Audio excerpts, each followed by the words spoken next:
una versión internacional. Vayan consiguiendo una de esas versiones, por favor. Pueden descargarla también. Dice así: en aquella ocasión, algunos que habían llegado le contaron a Jesús cómo Pilato había dado muerte a unos galileos cuando ellos ofrecían sus sacrificios. Jesús les respondió: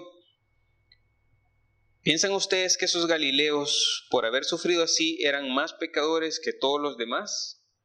Les digo que no. De la misma manera, todos ustedes perecerán a menos que se arrepientan.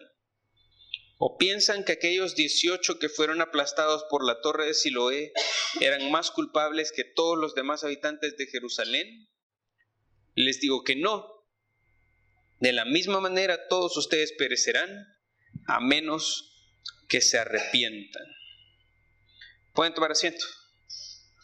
El tema de esta mañana lo tienen en la pantalla. ¿Por qué me pasan cosas malas? Esta es una historia real. Joseph Christensen es un personaje que es catalogado de las personas que ha tenido la peor de las suertes en los últimos 20 años. Se gana un premio en la lotería, uno muy grande, casi $50 millones, y pierde el boleto. Le cayó un rayo, no una, sino 2 veces. Lo ha mordido un tiburón, se ha intoxicado y le ha dado un paro cardíaco. Sigue vivo. Entonces alguien puede decir, o sea, de verdad que seguir vivo después de tanta tragedia debe ser algo de buena suerte.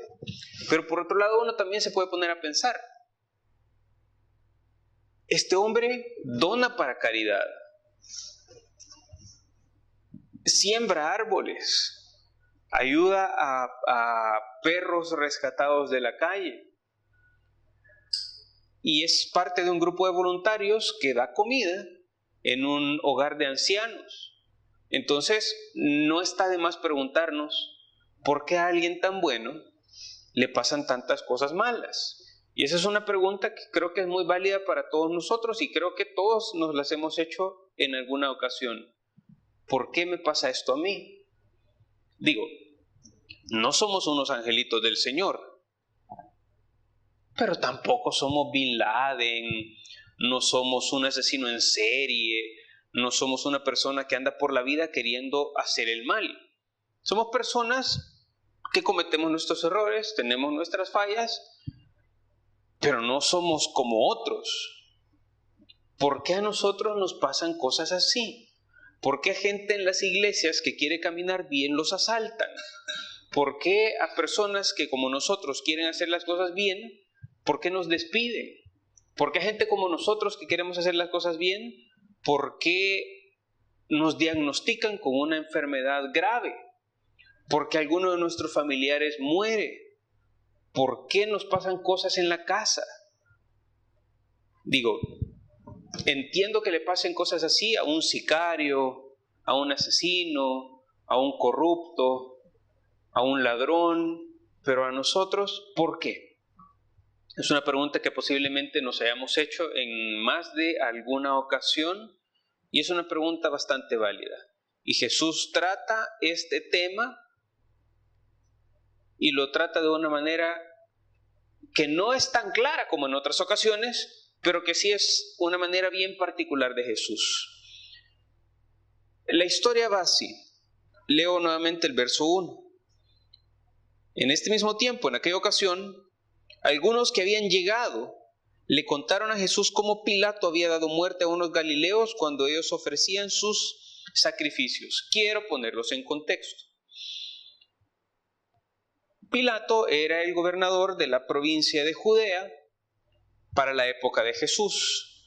Pilato era un romano, a quien el César había designado, lo había dejado como que fuera el líder, el gobernador sobre esa región que Roma había conquistado. Para todos los efectos, Poncio Pilato era la máxima autoridad de Israel. Esto es contradictorio, porque se supone que Israel tiene un rey, que es el rey Herodes. Pero cuando Roma conquistaba una región, si la región cumplía con un par de requisitos que eran pagar impuestos al César y estar dispuestos a ir a la guerra si los llamaba y si eran necesarios, entonces Roma les permitía vivir siempre que cumplieran con estos requisitos y les permitía tener el orden que ellos ya habían establecido.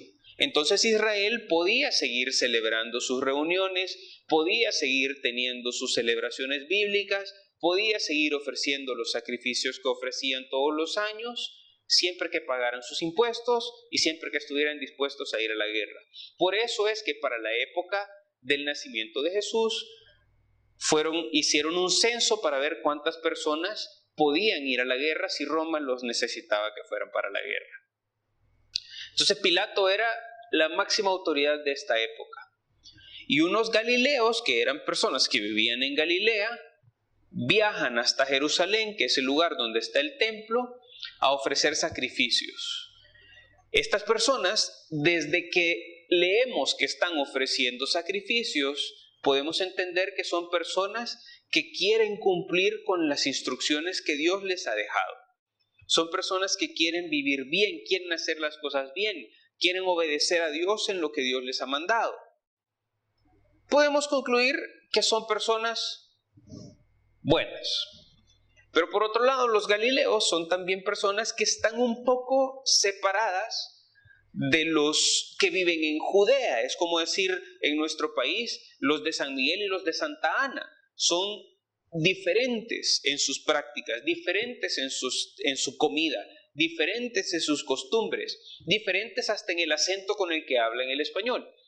En Jerusalén, en Israel, sucedía algo muy parecido. Los de Jerusalén vivían de cierta forma, los de Galilea vivían de cierta otra forma, y entre los dos había rivalidades, y de entre los dos se consideraba que los de Galilea eran menos santos que los de Jerusalén. Entonces, los de Jerusalén sienten cierto tipo de envidia contra los de Galilea, y los de Galilea sienten cierto tipo de envidia contra los de Jerusalén. Entonces llegan algunos de Jerusalén a contarle una historia de Jesús, de algo que ha sucedido. Y le llegan con el chambre a Jesús y le dicen: Jesús, ¿a que no sabes la que ha pasado? Unos de Galilea estaban en el templo ofreciendo sacrificios, y ha llegado Poncio Pilato y ha mandado darle muerte a estos de Galilea. Y hay una pregunta que está implícita ahí, porque Jesús la responde, aunque no aparece registrada acá. La pregunta es: ¿por qué estos de Galilea murieron de esta forma? Es como que poniéndolo en nuestra época, es como que alguien llegara preguntando: ¿por qué? No sé si recordarán ustedes esta historia que sucedió hace algunos años, de un bus que en una quebrada en la Málaga fue, ¿verdad? Venían de un retiro y una corriente arrastró el bus y murieron muchas personas. Eran de una iglesia muy famosa en nuestro país. Y la pregunta es: ¿por qué a ellos les pasó esto? Estos que llegan a contarle a Jesús le hacen esta pregunta: ¿por qué los de Galilea murieron de esta manera? Puede ser la pregunta: ¿por qué, si son buenos, les pasó algo malo?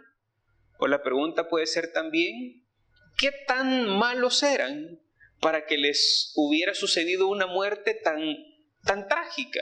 Digo, ofreciendo sacrificios en el templo, los matan. ¿Qué tan malo pudieron haber hecho ellos? Y les digo que la pregunta puede ir de esos dos lados por algo bien básico. El pueblo de Israel entiende cómo funcionan las cosas. Les leo solamente un par de pasajes. Uno de estos aparece en el libro de los Salmos. Ustedes lo pueden ir a buscar después, se los leo. Salmo 89 dice así: si sus hijos se apartan de mi ley, Salmo 89, verso 30, si sus hijos se apartan de mi ley y no viven según mis decretos, con vara castigaré sus transgresiones. Otro pasaje aparece en el libro de Números, en el Antiguo Testamento. Dice así: nuestro padre murió sin dejar hijos. Murió en el desierto por sus propios pecados. Por estos y varios otros pasajes, el pueblo de Israel ha entendido un principio que es tan básico como la gravedad. Un principio que es tan básico como la ley de Newton. Todo lo que siembras, eso cosechas. La naturaleza nos enseña este mismo principio también. Uno siembra una semilla de limón, va a crecer un limón. Uno siembra una semilla de un árbol de guayabas y va a nacer un árbol de guayabas. Uno no puede esperar algo diferente. La naturaleza funciona así. Dios creó la naturaleza para que funcionara con esas leyes. Y cuando crea al ser humano también está gobernado por esas leyes. Todo lo que el hombre siembra, eso también cosechará. Y dentro de esos principios que el pueblo de Israel ha entendido que son bajo los que el ser humano está gobernado, entiende también un principio que es muy importante también. No hay corrección si no hay transgresión. ¿Qué quiere decir esto para las personas que viven dentro del pueblo de Israel? Ellos entienden que cuando a una persona le sucede algo malo, tiene que evaluar sus acciones para saber qué ha transgredido, qué ha hecho de malo, qué pudo haber violentado de lo que Dios ha pedido para que le haya venido lo que le ha venido. Entonces, el pueblo de Israel entiende que hay un principio detrás de todas las cosas que al ser humano le suceden. Y por eso, nosotros, por ejemplo, ahora en nuestros países de este lado del planeta y en nuestra época de vida, nosotros cuando tenemos una enfermedad, acudimos de inmediato a la medicina química. Nos duele la cabeza, nos tomamos un analgésico. Tenemos una infección, acudimos a un antibiótico. Eso es química. Y por medio de la medicina química, nosotros tratamos las enfermedades que vienen a nuestro cuerpo. Pero no sé si ustedes se han preguntado cómo le hacía la gente para la época de Jesús cuando tenían un dolor de muelas, cuando tenían dolor de cabeza, cuando tenían una enfermedad. Si no se habían inventado los analgésicos, si no se habían inventado los antibióticos. ¿Cómo hacía una mujer para soportar dolores menstruales o dolores de parto? ¿Cómo le hacía la gente? Como muchas culturas lo continúan haciendo. Antes de acudir a la medicina química, que para esa época ni siquiera existía, acudían a la medicina de la fe. Trataban el cuerpo por medio de la fe. Cuando tenían un padecimiento, analizaban su vida. La gente del pueblo de Israel en el tiempo de la Biblia creció así. Tengo un padecimiento, analizo mi vida. ¿Qué podré estar cometiendo? ¿Qué podré estar haciendo? ¿Qué puede faltarme por hacer? Y analizando su vida, curaban el cuerpo. Quiero leerles solamente un extracto de la tradición oral del pueblo de Dios para que entendamos que cuando Dios creó el mundo y cuando Dios creó al ser humano, lo hizo para que fuera gobernado por estas leyes. Leo así. El ser humano posee 248 miembros.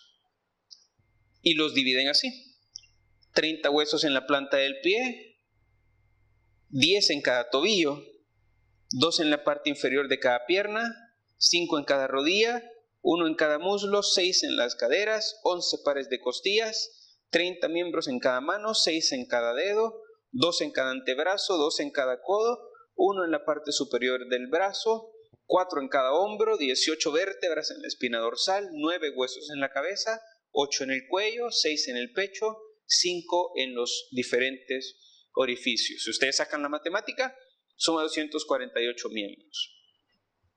Correspondiente con estos 248 miembros, en la ley de Dios existen 248 mandamientos positivos. Y cada uno de los órganos del cuerpo declara: cumple un mandamiento conmigo para que así yo viva mucho tiempo. ¿Qué? Un mandamiento positivo es algo así como, por ejemplo, honra a tu padre y a tu madre. El pueblo de Israel entiende que para ese mandamiento hay ciertos miembros del cuerpo que le corresponden. Hay otros mandamientos positivos, como por ejemplo, guardarás el día de reposo. El pueblo de Dios entiende que hay ciertos órganos del cuerpo que están ligados, están amarrados con ese mandamiento.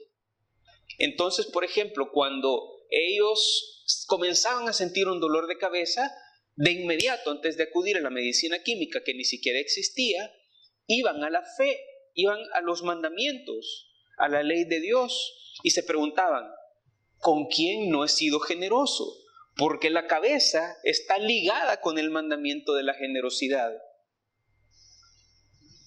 Y evaluando su vida, podían llegar a la conclusión: es cierto, la señora de la semana pasada que me pidió si yo podía ayudarle con esto y esto otro, yo tuve la opción de ayudarle y no lo hice. Ahí está la causa de mi problema. Y entonces buscaban restaurar el daño que habían cometido y tratar de esa manera ir curando su cuerpo, curando el alma. Y por eso, bueno, la medicina de hoy entiende de estas cosas, pero no las puede explicar. ¿Cuál es la razón del por qué algunas enfermedades son recurrentes en ciertas personas y en ciertas personas desaparecen como por arte de magia?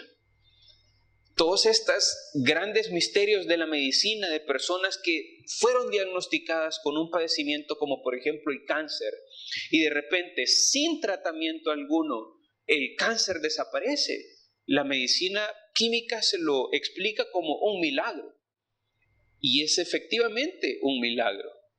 El milagro de que una persona, sin acudir a la química, sino que acudiendo quizás a la fe, a la oración o a reparar el daño que ha cometido, cura su cuerpo. Y tenemos por supuesto también casos de personas que acuden a la medicina química, son curadas del padecimiento que tienen, pero años más adelante recaen en el mismo padecimiento, porque la causa, el origen, la fuente de su padecer sigue estando adentro, en el alma. Y si eso no se ha curado, no importa cuánta medicina química le demos al cuerpo, siempre el problema va a recurrir. No les estoy dando mi opinión, les estoy explicando cómo el pueblo de Dios entiende que funciona el ser humano. En este caso de una enfermedad, ellos entienden que el ser humano funciona así. Ellos entienden que Dios creó al ser humano para que funcione de esta manera. Ahora, esto es lo que el pueblo de Dios entiende, que cuando una persona tiene delante de sí una prueba, tiene y se le presenta a su vida, a la vida de su familia, a la vida de las personas que están a su alrededor, cuando una persona tiene una prueba que está, una tormenta, o como nosotros le llamamos un problema, ellos entienden y asumen que la causa de ese problema tiene que estar aquí adentro. Por eso, si ustedes se toman el tiempo de leer el libro de Job, y solamente quiero que vean un pasaje nada más, muy rápidamente, por eso esto les presentaba a ellos un enorme dilema. El dilema de preguntarse, ¿qué está pasando con este tipo? Les leo. En la región de Uz había un hombre recto e intachable, que temía a Dios y vivía apartado del mal. Este hombre se llamaba Job. ¿Cómo era Job? Recto, intachable, temía a Dios y vivía apartado del mal. qué currículum, ¿verdad? Pero le comienzan a suceder una serie de desgracias a Job, y los amigos de él, si ustedes continúan leyendo el libro, no están siendo mala gente, están siendo lógicos. Le preguntan a Job una y otra vez: ¿qué has hecho? Confiesa tu pecado. No hay corrección sin transgresión. Para que te esté pasando todo lo que te está pasando, es porque tienes que haber hecho algo que a Dios no le agrada. Sácalo a la luz. Mientras no lo saques a la luz, tus desgracias no van a detenerse. Y efectivamente, las desgracias de Dios no se detuvieron. Las desgracias de Job, perdón. Se le muere la familia, se le queman sus posesiones, pierde lo material que tenía, su cuerpo se llena de llagas. Es decir, Job era una desgracia humana. Era la sal de la sal, la mala leche. Es que no podía pasarle algo peor. Y la conclusión era muy lógica. Para que a Job le esté pasando algo tan malo, Job no es ningún sencillo. Algo tiene, lo que pasa es que no lo sabemos. Pero a nadie le suceden tantas cosas malas si no ha hecho algo malo. Ahora, Jesús entiende esta misma filosofía y enseña esa misma filosofía. Y los apóstoles también entienden esta forma de pensar y enseñan esta forma de pensar. Romanos 6:23, un pasaje muy famoso. La paga del pecado es la muerte. Y les leo otro pasaje en la carta a Santiago. Cuando el deseo ha concebido, engendra el pecado. Y el pecado, una vez es consumado, da a luz la muerte. Jesús y los apóstoles entienden que la consecuencia espiritual del pecado es la muerte. Pero también entienden que todo lo que el hombre siembra, eso también va a cosechar. ¿Qué pensamos nosotros? Somos unos enormes campeones a la hora de evaluar las crisis en nuestras vidas. No solo en nuestro país, esto es una plaga mundial y generalizada. Nosotros pensamos que las causas de nuestras crisis, que la causa de nuestros problemas son externas. Las causas de nuestros problemas económicos son la economía mundial. Las causas de nuestros problemas económicos son los bancos, que son unos gañanes, los altos precios de las cosas, la dolarización, el sistema político. Pensamos que cuando nos asaltan, la delincuencia está descontrolada. ¿Es esta mara o es esta otra mara? Es que acá la policía es corrupta. Pensamos que si nos tocó una enfermedad, que claro, los alimentos ahora llevan hormonas, es que ahora los pesticidas, es que ya no cuidan las cosas como se cocinan. O sea, tendemos a pensar que cuando algo malo viene a nuestra vida, las causas están afuera. Los jóvenes de hoy, cuando salen mal en las materias, son los profesores los que no lo comprenden a uno. Lo mismo sucede en las universidades. Lo mismo sucede en los trabajos. Es el ambiente el problema. Es el calentamiento global el problema. Es los malos alimentos el problema. Es la política el problema. Son los vecinos el problema. Rara vez, nosotros, como seres humanos, vemos hacia adentro cuando algo nos está sucediendo, en lugar de ver hacia afuera.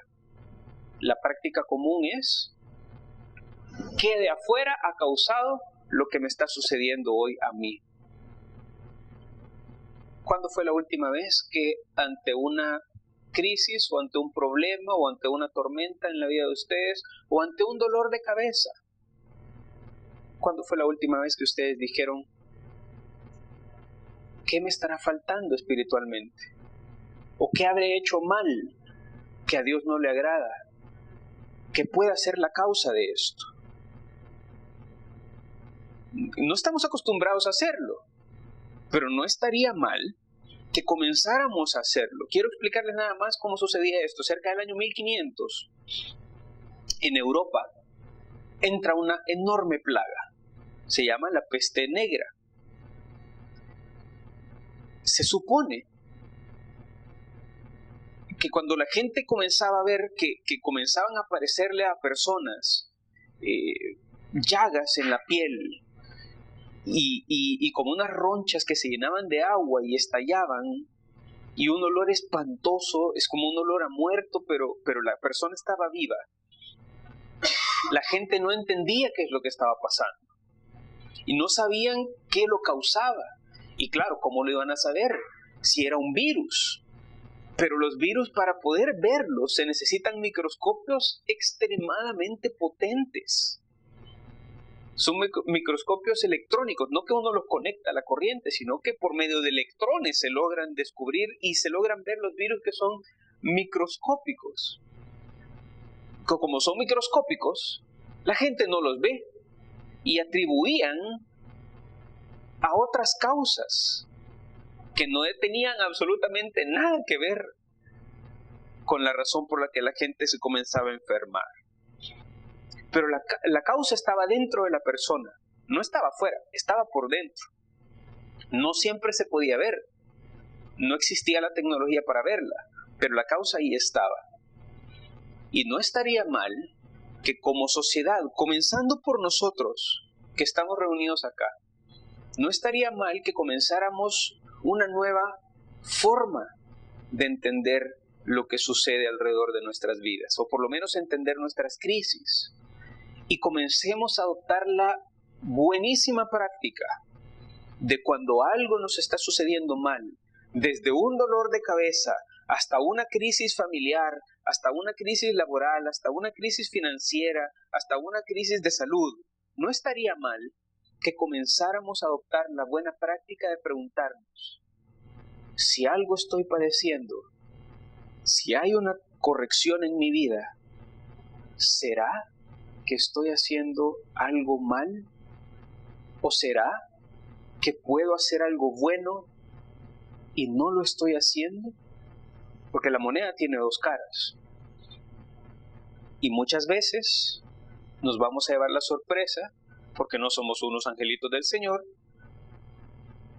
que hay cosas en nuestra vida que no estamos haciendo bien, o hay cosas en nuestra vida que podemos hacer y no las estamos haciendo. Les leo un salmo que espero que esto lo retomen para ustedes y que nos va a ayudar mucho en nuestra vida. El salmista David decía así: examíname, oh Dios, y sondea mi corazón. Ponme a prueba y sondea mis pensamientos. Fíjate si voy por mal camino y guíame por el camino eterno. Incluyan en su tiempo de oración un tiempo de examen espiritual. Pregúntense en sus tiempos de oración: Señor, examíname, muéstrame qué hice mal en este día, qué hice mal en esta semana. No esperemos a que venga un dolor de muelas para comenzar a hacer correcciones en nuestra forma de vivir, en nuestra forma de actuar. No esperemos que nos diagnostiquen con hipertensión para hacer cambios en nuestra vida. No esperemos que venga un asalto o una corrección para comenzar a retomar las riendas de nuestra vida y dar un giro. No esperemos que venga una crisis familiar. No esperemos una crisis del corazón amorosa. No esperemos que venga una corrección para que podamos hacer cambios en nuestra vida. Recuerden, Jesús tenía esta filosofía. El pueblo de Dios creció con esta filosofía. No hay corrección sin transgresión. Y bien valdría la pena que nosotros pudiéramos adoptar esa misma filosofía también y preguntarnos, en lugar de ver causas externas, ¿qué podré estar haciendo mal? ¿O qué podrá ¿Qué puedo tener la oportunidad de hacer bien y aún no lo estoy haciendo? Pero ahora, eso es lo que el pueblo de Dios piensa. Ante la pregunta de la gente que llega donde Jesús con esta historia, Jesús responde también con otra pregunta. Bueno, no con otra pregunta, con un par de preguntas. Y Jesús les dice lo siguiente: ¿piensan ustedes que esos galileos, por haber sufrido así, eran más pecadores que todos los demás? Les digo que no. De la misma manera todos ustedes perecerán a menos que se arrepientan. Ahora, lo que Jesús enseña es interesante para ellos y sigue siendo interesante también para nosotros hoy. Esta gente sufrió. Estos galileos que murieron a mano de Poncio Pilato mientras ofrecían un sacrificio, sufrieron. Y Jesús, cuando le llegan a preguntar ¿qué hicieron de malo para sufrir tanto?, Jesús responde: ¿ustedes piensan que estos algo malo hicieron para sufrir tanto? Quiero que entiendan lo que está implícito acá. Cuando yo pregunto ¿qué hizo de malo para que le fuera así?, hay como una diferencia. Él es malo y yo soy bueno. Porque si a él por malo le fue así y a mí no me está yendo de la misma manera, quiere decir que yo soy mejor que él. Entonces Jesús con una pregunta los pone en jaque. ¿Ustedes piensan que ellos por actuar mal sufrieron de esa manera? Déjenme decirles que no. No que ellos no fueran malos, que está mal lo que ellos están pensando. Les dice: les aseguro que todos ustedes van a sufrir la misma muerte, el mismo destino, si no se arrepienten. Y de hecho, 40 años después que Jesús mencionara estas palabras, al pueblo de Israel, Roma le cae encima, los destruye prácticamente por completo, destruye el templo, de lo cual ahora solamente queda el muro de los lamentos en Jerusalén. Mueren centenares de personas en la puerta del templo, y de la misma manera en la que murieron estos galileos a mano de Poncio Pilato, así también la sangre de muchos judíos se derramó en el templo. Justos, injustos, buenos y malos, niños y niñas, hombres, mujeres, adultos, ancianos, gente que quería hacer las cosas bien, gente que quería hacer las cosas mal, parejo. ¿Y por qué? Por una lección bien importante. Todos experimentarán el mismo destino si no se arrepienten. A malos y buenos les pasará lo mismo si no cambian. ¿Y qué hizo el pueblo de Dios? No cambió y sufrió la misma suerte. Todavía me acuerdo, estando en el colegio, ahora ya no se hace lo mismo, ya no se practica así. O si alguien todavía está en el colegio, corríjame si me equivoco. Pero nos pedían dentro de los útiles escolares hule. De esos hules que son así como redonditos, unas bandas de hule. ¿Cómo se llaman? Bandas de hule, ¿verdad? Ok, nos pedían en los útiles escolares bandas de hule. Al día de hoy no usé una banda de hule en toda mi época escolar para absolutamente nada productivo. Nunca usé una banda de hule. Excepto para un deporte que ahora ya puede considerarte quizás como deporte extremo, que es agarrar la banda de hule con pedacitos de papel y dispararle a los compañeros o a lo que fuera. Pues todavía me acuerdo que hubo un momento en el que yo estaba en una clase de este lado, acá teníamos un pasillo y de este otro lado había otra clase y había ventanas. Y nosotros podíamos ver a los compañeros del otro salón por medio de las ventanas y ellos por supuesto podían vernos a nosotros. Entonces, para los que tenemos una mente un poco macabra para aquel entonces, las posibilidades eran infinitas. Si hay línea de visión, hay línea de ataque. Entonces, el plan o el objetivo era, con los zules, hacer llegar estos misiles teledirigidos que traspasaran la ventana de nuestro salón, el pasillo, la ventana del otro salón, y que llegaran al blanco que nosotros le habíamos apuntado. Esto requiere ingeniería. Esto no funciona así nada más. Uno arma un misil de papel y no se logra. Entonces, su servidor acá presente diseñó un tipo de misil al que le habíamos adjuntado con scotch un frijol para que esto generara un poco de peso. Y miren, es que por eso es que les digo que es una cosa de ingeniería, porque al papel le habíamos hecho una cola para que la dirección fuera la que nosotros queríamos. Bueno, una cosa impresionante. Y nos dedicábamos a disparar. Y entre salones nos disparábamos. Y de repente uno podía estar copiando y ¡pah! Sentía en la cabeza un misilazo que venía desde el otro salón. Bueno, ahora meterían presos a los bichos si hicieran cosas como eso. Pero todavía me acuerdo el día en el que a alguien del salón de a la par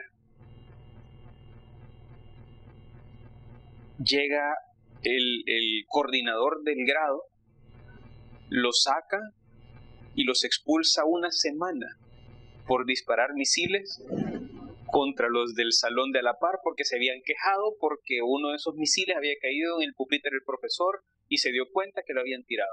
Entonces, todavía me acuerdo que cuando yo vi que agarraron a estos compañeros del salón de a la par, yo dije, soy el siguiente.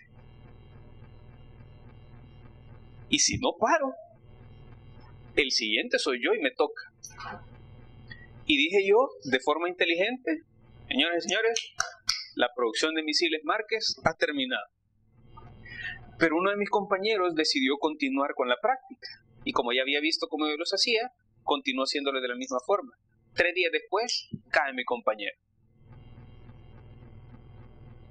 ¿Qué quiero decirles con esto? La muerte de estos Galileos por mano de Pilato serviría como una historia más que contar para estos judíos, o serviría como una advertencia. Y Jesús quiere que estos que murieron sean una advertencia para los que siguen vivos todavía.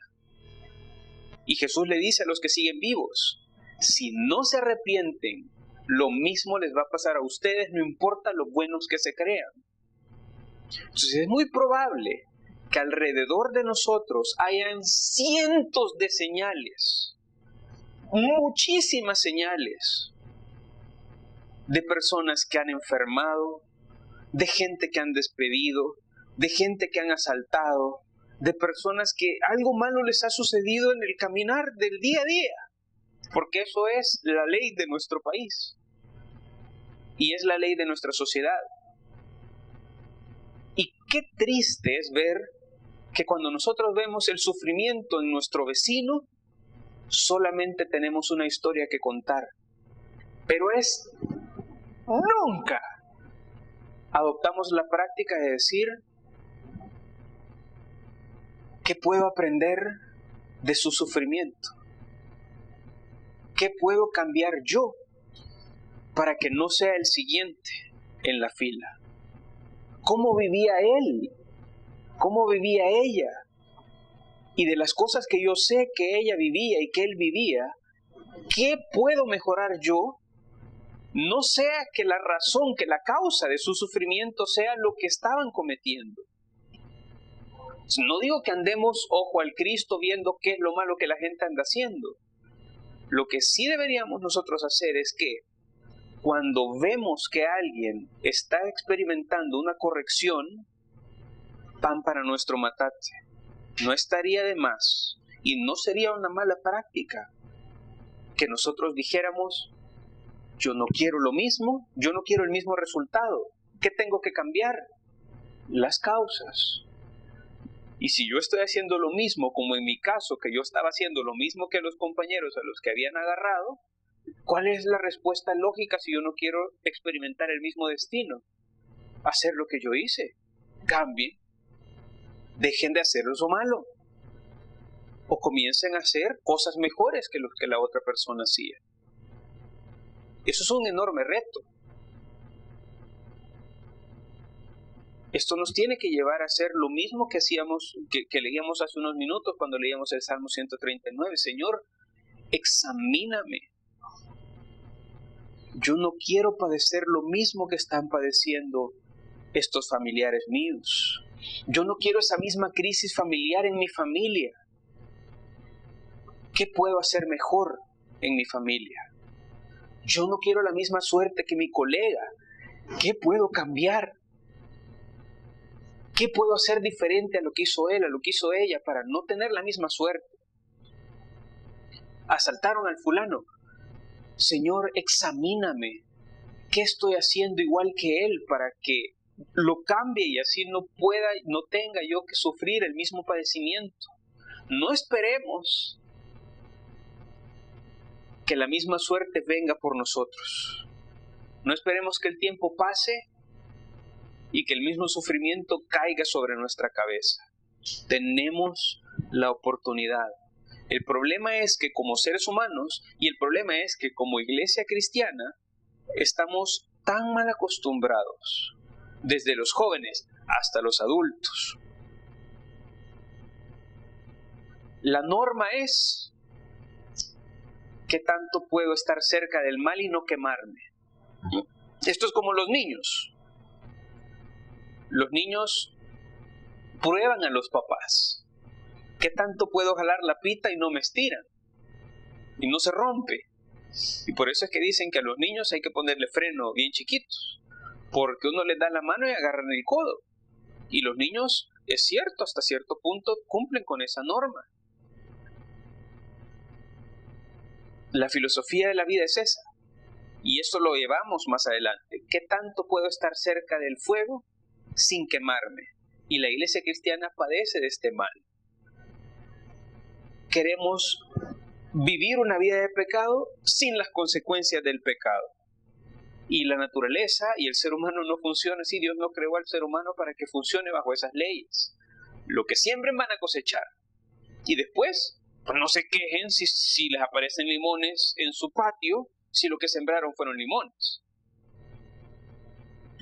Y por eso es que las consejerías pastorales están topadas de personas que quieren que ya cuando están enfermos saber qué medicina tomar en lugar de prevenir para no tener que tomar medicinas. Como seres humanos Dios nos ha creado no para acercarnos lo más posible al fuego sin quemarnos, sino para con la inteligencia que Dios nos ha dotado, cuando vemos nosotros que hay fuego, alejarnos lo más posible, porque el fuego quema. Les leo un pasaje que aparece en el libro de Proverbios, tómenlo para ustedes. No te desvíes ni a la derecha ni a la izquierda, apártate del mal.